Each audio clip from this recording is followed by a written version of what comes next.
This show is powered by Others Over Self. Hit that subscribe button to keep training your brain.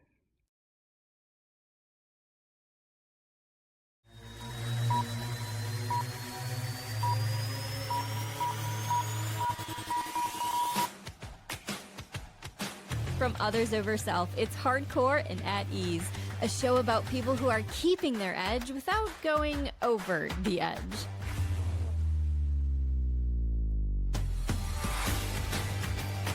I'm host Shelly Rood, and if you're tired of feeling like your personal values and your organization's demands are constantly at war, then today's episode's for you.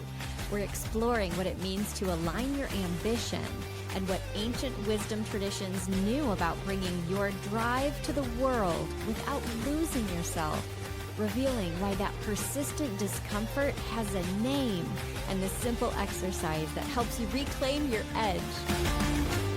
This is Hardcore and At Ease. I still remember the moment. I'm walking into a hospital room.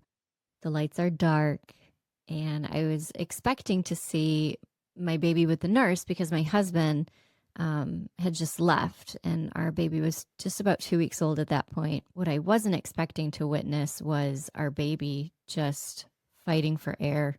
He was suffocating on his own fluids. He was swaddled in a blanket, which it's like a baby straitjacket, but he had a breathing tube in his nose, and he had spit up, and there was that fluid coming out of either side of his face, and the oxygen alarms were just crying out, and there was nobody in the room to help him.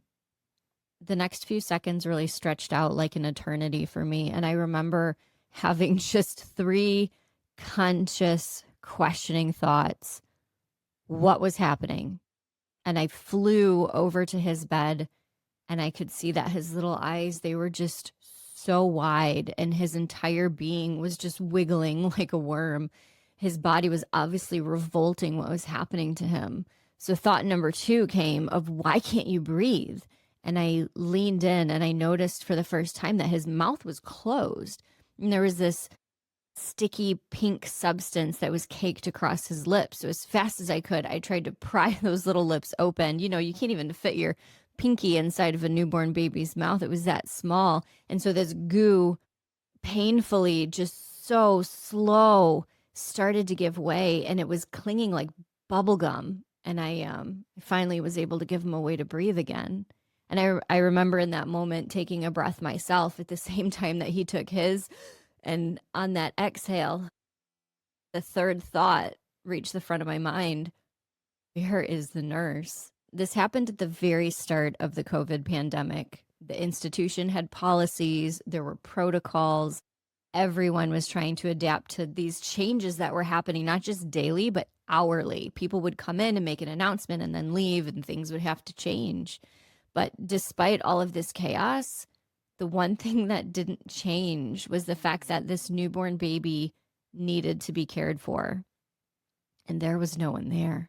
Only 3 days in the pediatric intensive care unit, their visitor policy changed again, and my husband and I weren't allowed to both be with our child at the same time. These stay-at-home orders were enforced by the government. The hospital was operating with this skeleton crew. It was so hard to find anybody. And even the shift handoffs between the nurses, they used to be maybe 5 minutes. Now it was like this high five or a wave from afar, a 5-second hello and a nod, like over there's the patient chart.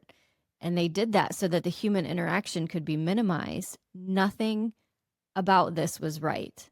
This wasn't right for my baby. This wasn't aligned with my values as a mother. But even deeper than that, this wasn't aligned with my personal values of how we treat and care for one another as humans. Where's the nurse? I wasn't about to leave my baby's side, so I just stood there, leaning over his bed. I bent down, and I remember breathing with him, rubbing his soft little baby head. And after a few minutes, I did call my husband, and I told him what had just happened. And he exclaimed, "It's the glue. She used too much glue." Yes, I knew that. She used too much glue. See, our son Oliver was born with a cleft palate, meaning he didn't have a roof on his mouth. And they don't repair that until the child's nearly a year old. So Oliver was given a prosthetic palate, which is like a baby denture, and you put that in so that he can breathe and he can eat more normally. And just like a denture, that tiny piece of plastic, after every feeding, it's washed and then you have to glue it back in place. And the nurse had used too much glue. That one act violated my deepest convictions about what was right for my child. And here's the thing, it worked out fine. My baby was healthy. The incident didn't cause any damage. There was no lasting physical consequences. I knew that I had made the right choices and did the right things, but something inside of me still felt broken. I felt betrayed by the nurse, by the hospital, by the entire system of care that seemed so willing to just stand by and do nothing while this precious little life was ending. Just a near tragedy. And for years afterward, I carried this weight, this nagging sense that I had been betrayed when it mattered most. The nurse eventually came in, and when she did, she significantly downplayed the seriousness of her actions. The charge nurse told me that I was just exhausted from being a new mom. She wanted me to leave the baby, go home, and rest. Woman, you're crazy. And then I had this hospital brochure about what a caring and technologically advanced environment I was trusting my baby in. Man, I of course didn't leave to go home like the nurse had recommended. And I knew at that time, in that moment, I wasn't weak. I wasn't being dramatic. I wasn't being too sensitive. Yes, Oliver was fine, but I had experienced something that has a name. Both my husband and I were experiencing this. It's something that affects millions of ambitious, high-achieving people every single day. And it's something that until recently, we didn't have words for. There's a name for this. If you're listening to this podcast, you're probably someone who pushes through difficult situations. You're ambitious, you're driven, and you shove those feelings away to get things done. You've probably experienced moments where you had to do something that didn't feel good or it didn't feel right, but you did it for the company, you did it for the team, you did it for the mission. You tell yourself that it's fine, you rationalize it, you move on, but you also just can't let it go. Maybe there's this lingering discomfort related to those really sucky moments. You've got this sense inside of you that it just went cold or it got damaged in the process. Maybe like me, there's this feeling that maybe you had compromised something fundamental about who you are. If that resonates, then what I'm about to share could change how you understand your own experiences. And if you listen through to the end, you'll learn how to get back that little bit of yourself that you lost along the way.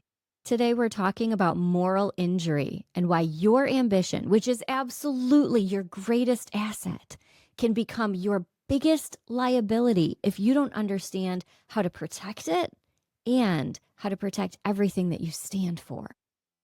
Here's what I wish I had known back in that hospital room. Moral injury is the psychological wound that occurs when we perpetrate, when we fail to prevent, or when we witness actions and even inactions that violate our deeply held moral beliefs.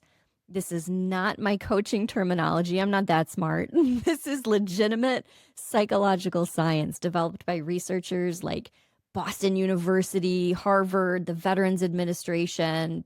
Yeah, I just put them up there with legitimate educational institutions. That's all right. We'll keep going. Dr. Jonathan Shea, a MacArthur Fellow, Harvard-trained psychiatrist. He first identified the concept of moral injury in the 1990s while he was treating Vietnam veterans. But here's what's revolutionary. Moral injury is not just a military concept anymore. Since 2020, researchers have documented instances of moral injury across healthcare, business, education, and every industry where people face ethical conflicts. Before we get into the weeds here, it's really important that you understand that moral injuries, first of all, they're real. They're clinically proven. And second of all, Research shows that for many ambitious leaders, moral injury is not a one-time event. It's an accumulating pattern. The chronic form of moral injuries can involve daily or weekly small compromises that build up over time. And this means that the longer that you're exposed to or you're operating in an environment that doesn't align with your personal values, the greater the risk of moral injury. So now you're starting to see how this ties back to why we create our tactical center. So even though a lot of the clinical work is happening through agencies like the Veterans Administration, even if you've never served in the military, moral injury is a concept that affects your life. By familiarizing yourself with this term, you're setting a foundation that will improve your quality of life and those around you. Moral injury is a major psychological condition requiring very specific treatment protocols. We're going to go through them, but it's not going to be what you think. They've developed assessment tools, evidence-based treatments, and even dedicated research programs. Dr. Brett Litz at Boston University is the leading researcher in this field. He's got over 300 publications and has documented that at least 25% of what we call burnout in civilian populations is actually moral injury. The assessment tool he created is called the Moral Injury and Distress Scale, and it's been validated across military, healthcare, and even civilian populations. Sometimes, if you're at the top of that scale, it might even require intervention. Let's gain a solid understanding about what moral injury is and what it isn't. It's not PTSD. Post-traumatic stress disorder requires life-threatening situations that create fear-based symptoms like hypervigilance and flashbacks. Moral injury happens when our values get violated, regardless of physical danger. It's not trauma in the traditional sense, because trauma typically involves that something is happening to you, whereas moral injury often involves something that you did, you failed to do, or you witnessed. In my case, I witnessed an action or an inaction. I witnessed an inaction from a nurse that violated my moral expectations. It's also not burnout. Burnout is about exhaustion from overwork. Moral injury is about psychological damage from ethical conflicts. That is legit. 25% of burnout is actually moral injury. It's not about being too sensitive. Brain imaging studies show that moral injury affects different neural circuits than other psychological conditions. This is not a personality flaw. It's a measurable psychological injury. These symptoms that center on guilt and shame, self-condemnation, loss of trust, and even spiritual struggles. These are not fear-based symptoms like post-traumatic stress disorder, but these are moral and identity-based wounds. Now, I am bringing a lighthearted approach to this because I'm not a clinical psychologist and I'm not a psychiatrist, and I don't want to be one. But I am a coach of ambitious people who want to keep themselves from going over the edge. So it's necessary that my clients have a solid understanding that moral injury is measurable psychological science. It's not just a coaching concept, because this is the backbone that we lean into. And it's what gives us our ability to be at ease in this very broken world. So let's dig in a little bit deeper. For ambitious leaders like you and me, man, we are taught that push through mentality, and it's a strength. And you're right, it is, until it becomes that very thing that creates lasting psychological damage. Just think about it. You've probably been in situations where you were asked to implement a decision that you knew would hurt really good people. Like one time when I worked in broadcast television, I had to furlough somebody. She had a lot of financial commitments in her personal life that I knew about, and I still had to cut back her paycheck. That was really hard. That was a decision that I knew would hurt good people. Maybe you were asked to stay silent about practices that you knew were wrong. One of my old bosses wanted to change over from a really reliable, well-established vendor to his brother's startup business. I knew that there was something wrong there. Maybe you were asked to compromise your standards for short-term results. Or maybe you were asked to choose between your values and your career advancement. I had a manager that paid for me to attend galas, like fancy dinners. And he only paid for me. My spouse wasn't allowed to come. And the purpose, I realized over time, was that so I would serve as a beautiful company representative that would talk with potential clients, always businessmen, and they would want to talk to me because I was alone as a beautiful woman. Now, because you're ambitious, because you're committed to the mission, and because you don't want to be seen as someone who doesn't play well or can't handle the pressure, we just push through these situations. But here's what's actually happening. Every time you act against your deeply held values, something inside of you gets injured. Not dramatically, not obviously, but consistently. And because we're so good at compartmentalizing, we're trained that way, right? We're trained to be rational and objective. We don't often recognize the injury until it's accumulated into something much larger. So maybe it shows up this way: cynicism that wasn't there before, a loss of trust in leadership or institutions, feeling disconnected from your purpose, a sense that you've lost something fundamental about who you are. I am hyper-rational, and there's a very popular research-backed program that labels hyper-rational as a bad thing. And I struggle with this because I'm not sure that being hyper-rational is actually something that needs to be fixed. In fact, one of the characteristics of this is mostly showing feelings through passion and ideas. Does that sound familiar? And at the same time, I cannot deny this research-proven outcome that hyper-rational thinking pushes others away. It makes maintaining deep relationships very hard. Like, we are hard to love. We are hard to love, which is one reason why, like me, you might find yourself with very few friends or failed marriages or a really, really tight social circle. And I bring this up because I know what it's like to be in a very, very dark place, surrounded with very few positive things, even my music. There was a time when I was grieving a marriage of nearly a decade. And at the same time, I was in the Army's intelligence school and I was wrongly accused of plagiarism. Man, by the end of that whole thing, that plagiarism accusation got dropped, of course, but I was marked by that accusation and it changed the trajectory of my career. I was surrounded by chaos, and the only way that I could be resilient and just push through it all was to block out my feelings. And it worked. It totally worked, right? Yeah, for a time, until I started to look at myself as a person and I didn't like who I saw. So the name of this program that is attaching hyperrationality to your negative mind is called Positive Intelligence. And I bring this up because according to their teachings, the way to counter hyperrational is with an exercise that, frankly, couldn't be any worse. It's called Name the Feeling. Oh, I don't have any feelings, number one. And I don't even like people who do feel all the feels, number two. But at the end of the day, when we lose our ability to process emotion, we make isolated decisions and our ambition becomes our biggest liability. Now let's pause for a quick break. And when we come back, I'll help you rationalize your way into healing from moral injury.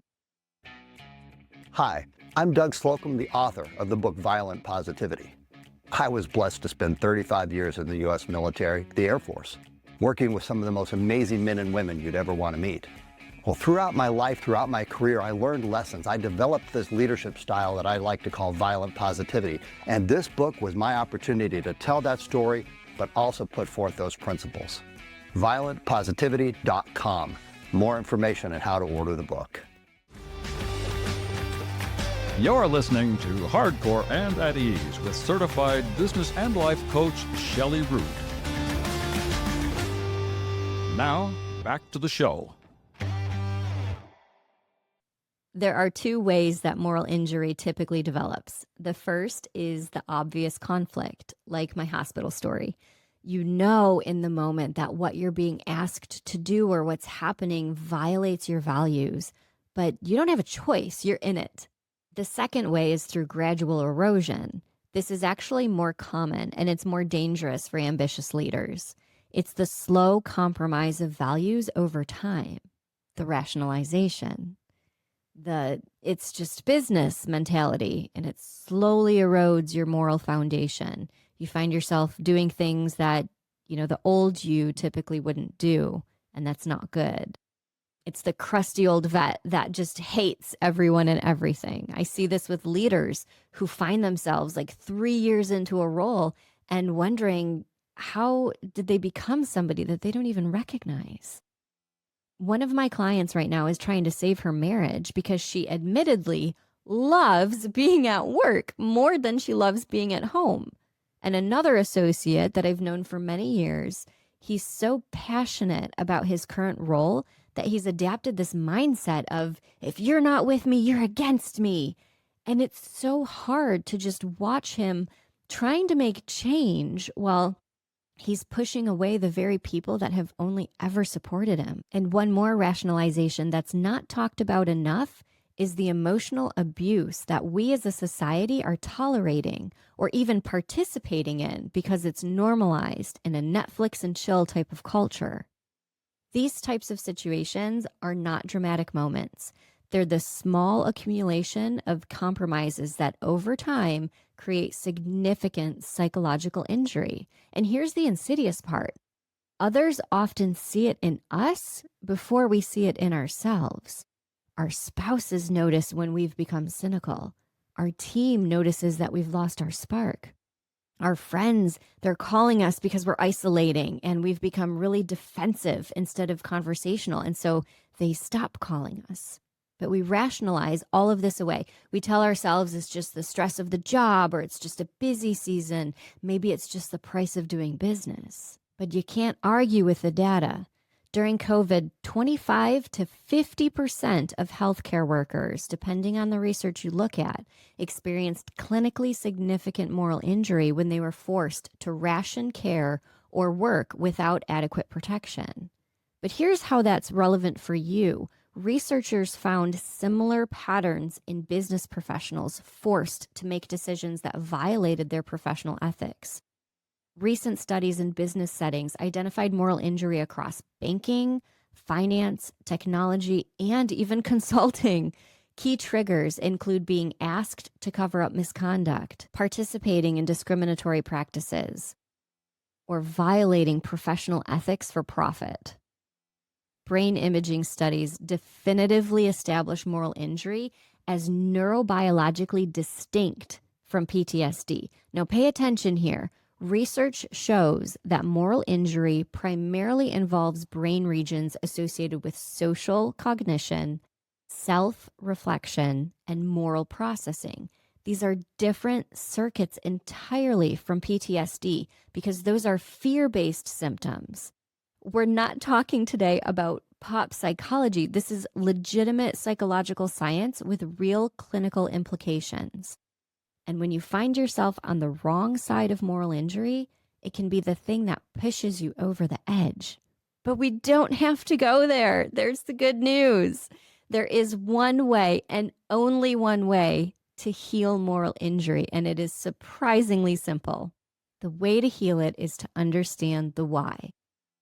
It's not simple as in easy, but it's simple because the path is clear. Most psychological healing requires complex interventions. Moral injury healing requires one fundamental thing: understanding why you made the choices you made in the context you were in with the information and the constraints you had. This isn't about excusing bad behavior on your part or the nurse's part. It's about developing a coherent narrative that allows you to maintain your sense of morale while identifying and acknowledging the reality of impossible situations. When I finally understood why my baby's life was compromised in the hospital, the lack of shift training, the reduced visitors policy, the skeleton crew schedule, I finally felt Like I knew the why, and I could release a lot of that anger and a lot of that blame that I had placed on that nurse, on that hospital, on that entire institution, and everyone that worked there. This brings us to what I call ambition alignment, which is the second element of the hardcore and at ease framework. It's the red ring on the target, which is why I'm wearing red today. And it's so important because the red ring on the target is touching the bullseye. You're so close to hitting dead center. Your ambition is your greatest asset. It drives excellence, it creates impact, and it pushes you to achieve things that others won't even attempt.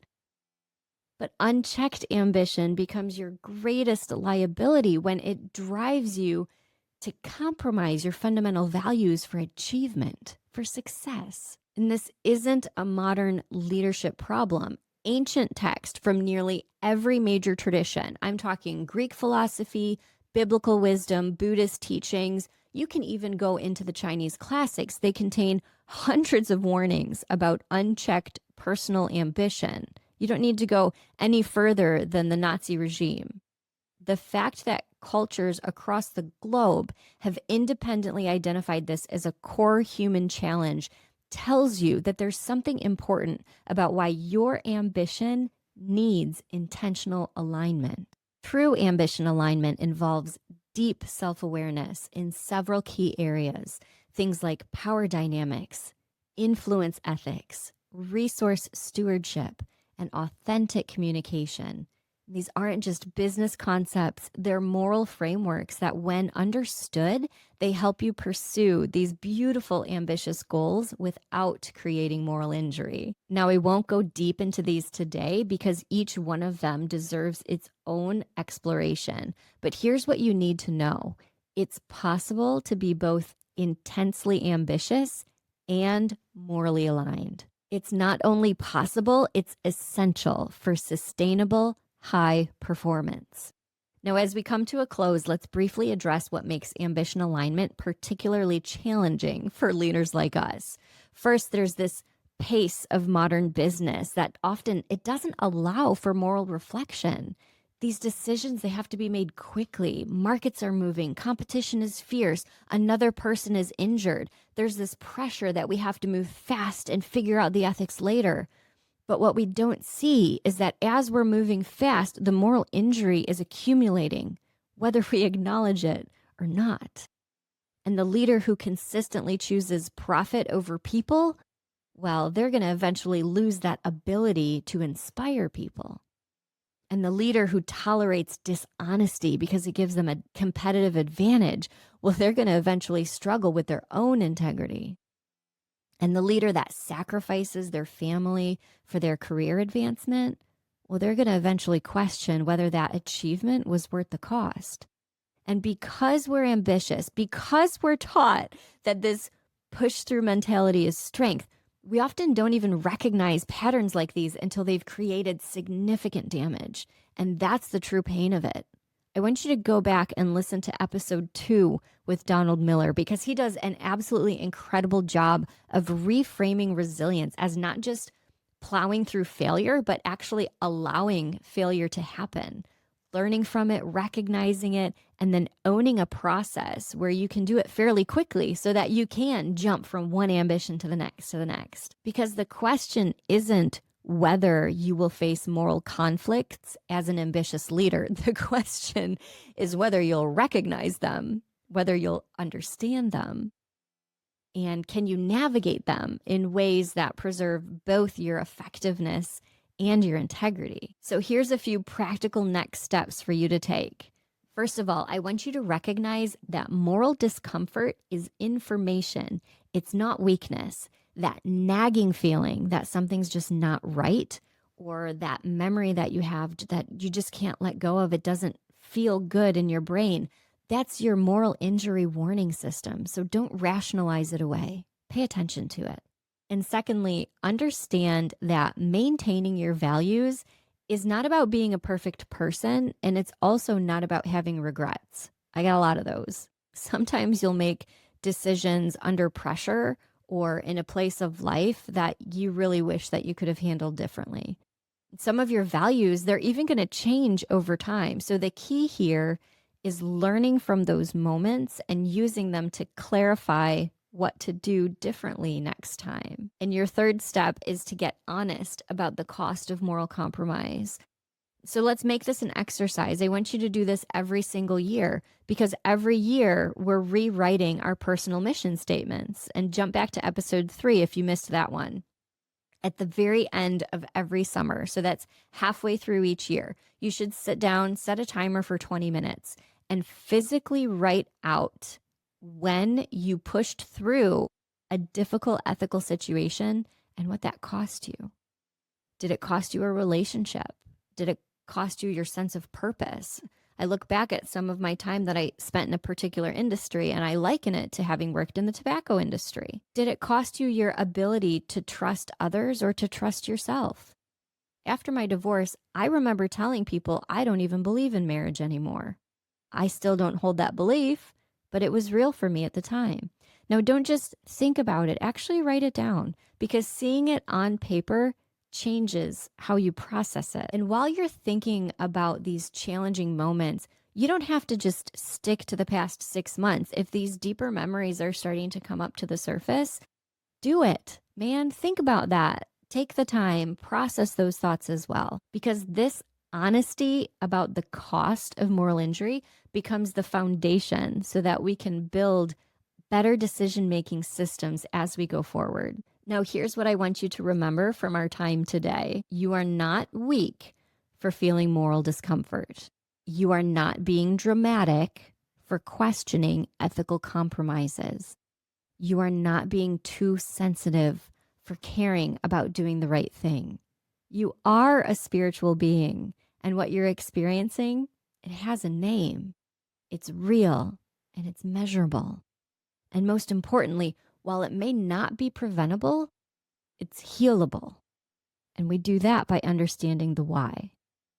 Your ambition is absolutely your greatest asset, but only when it's aligned with your authentic values and only when operating from this foundation of moral clarity. Now, in upcoming episodes, we will go deeper into the Hardcore and Addie's framework, and there's more exercises that we have to help with your ambition alignment. But we can't stay heavy like this all the time, or that'll push us over the edge. So next week, we're back with another guest. This time, it's Laverne Santangelo, and she's sharing how she went from living in a state of constant urgency to strategic calm. That sounds so nice, doesn't it? So for today, just sit with this. You are awesome. You're just an awesome hardcore person, and you've made a habit of shoving down your feelings. And there's a name for what you've experienced. You're not alone in it, and there is a path forward, because your ambition is your greatest asset when morally aligned. As we wrap up, there's one more thing that I want you to think about doing when you're creating that personal mission statement. Start with just one non-negotiable value. Not 10, please, you overachievers. Just pick one. What is the one thing that you absolutely will not compromise on, even under pressure? You know, when I called my husband and told him about that hospital situation, his immediate reaction was extreme disappointment in the nurse. Are you even trying to think? That's what he wanted to say to her. Like how we question what our teenager is doing when he obviously knows better. She should have known better than to use that much glue. So for the sake of others, sometimes we need that outside perspective to recognize when we're not operating from our values. And speaking of building that foundation, I've been rereading Donald Miller's Hero on a Mission, and it's brilliant when you want to understand how to really align your personal story with your values and not lose your ambitious edge. The way that he breaks down staying the hero of your story while you serve others, it's what we need for sustainable ambition. That book is an affiliate link in the show notes, And I genuinely think that it's essential reading for leaders that are working through this alignment. So if this episode helped you put a name to something that you've been experiencing, I would love to hear about it. Tag me at the Shelly Rood or Others Over Self and use hashtag hardcore and at ease, because seeing how you're processing these concepts, it helps me understand what's resonating. And that's all for now. I'm Shelly Rood. You can count on me returning next Tuesday with an episode on saying no in order to protect your edge. Until then, stay hardcore, be at ease, and trust the process.